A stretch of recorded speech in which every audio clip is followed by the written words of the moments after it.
Meanwhile, two of President-elect Trump's cabinet picks will have their Senate confirmation hearings today. Congressman Ryan Zinke of Montana has been nominated to be Secretary of the Interior. He will face questioning this afternoon, set to begin at 2:15 Eastern. And then Mr. Trump's pick for Education Secretary, Betsy DeVos, has her hearing set to begin roughly at 5 p.m. Eastern. For more on these hearings, then we turn to Gearan of the Washington Post.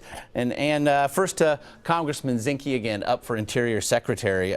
This is a position that does oversee federal public lands, including national parks. He is a fossil fuel advocate, supporter of the Keystone Pipeline. Position on climate change unclear at this point. So what do you suspect he'll face today? He's going to face a lot of questions about his position and past positions on public lands and the transfer of public lands for private or some kind of public-private use that might restrict its use for hunters and fishermen, or that could cause environmental damage in the view of some of his opponents, including the Sierra Club.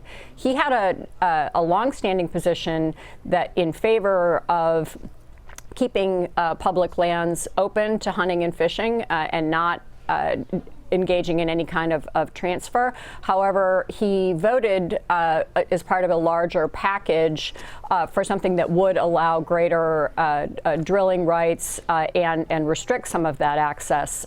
And that is a vote that's under attack from both sides, really, from some of his Republican backers. They see this as potentially problematic if it goes against his past position and that of Donald Trump and Donald Trump's son, that all federal lands should remain open access for hunting and fishing. And certainly it has caused opposition among environmental groups. And again, climate change it got very little run during the campaign. We did not hear it discussed in any of the debates. Again, as I mentioned, his position, he says it's not a hoax, but it's not proven science either. It's really unknown exactly how that squares with his boss-to-be's views, perhaps, on the subject itself. But how much of a role do you think it'll play here?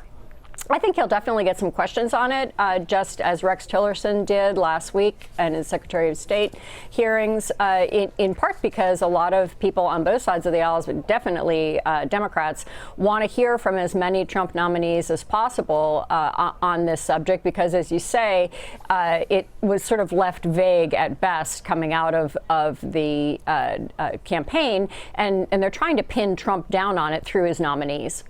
Also on the docket, as I mentioned, Secretary of Education nominee Betsy DeVos previously referred to public education and the system itself as a dead end. She has certainly been trained in the crosshairs as someone perhaps with little to no qualification for the job that she would have. So what do we expect from the hearing today as it regards her? Well, she is best known as an advocate for education other than public, be it private, parochial, school choice, or charter, or combinations of the above. And so she's going to face very, very stiff questioning from Democrats, and certainly those Democrats are being informed by teachers unions and others who see Betsy DeVos as really in the view and the words of one of them, as a fox in the henhouse of public education.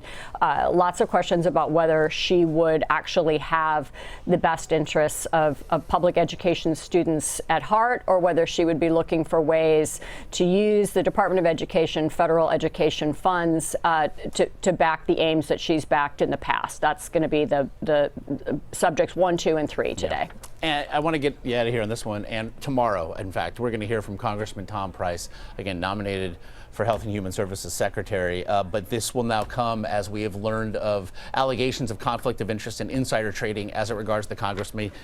We learned last year he invests in a medical device company, then introduces legislation that would benefit that company, later received a donation from a PAC of the company for some $1,000. Is this disqualifying? Well, it's new information that the Democrats are seizing on, and we don't have a lot of information yet from the nominee, from the transition team, or from Republicans backing him on the committee that counters it. We don't really know what they're going to say in his defense, and don't fully know what he'll say in his own defense.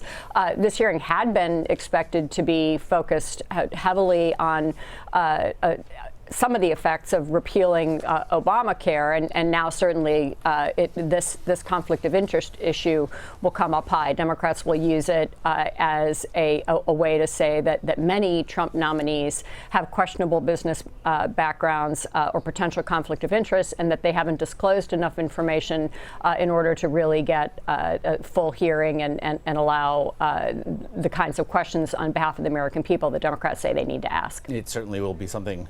It looms as a proxy battle, if nothing else, for so much. Right, exactly. Ann Gearan of the Washington Post. Very much appreciate the insight, Ann. Thank you.